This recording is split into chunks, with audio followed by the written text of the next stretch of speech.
Hi everyone and welcome. In this video I would like to show you how you can install GitHub Desktop on your Windows machine. So move on to your favorite browser and in the search window enter GitHub Desktop.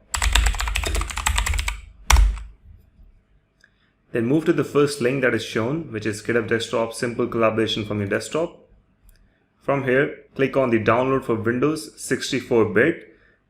Now once the download completes, click on this icon and then click on show in folder, and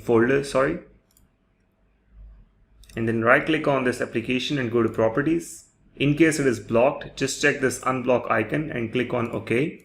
If it is blocked, then let's run this as a normal user. You can also run it as an administrator. Right, so this now gives you an option to either create your free account in case you do not already have a GitHub account. If you already do, either with your organization or your personal GitHub account, you can sign into that. I'm just going to quickly go ahead and skip this step. Then you need to configure Git. So over here, add the name that you would like to appear when you make a commit to any of the repositories. I'm going to go with Junaid. Then type in your email address over here that is associated with your GitHub account if you already have one.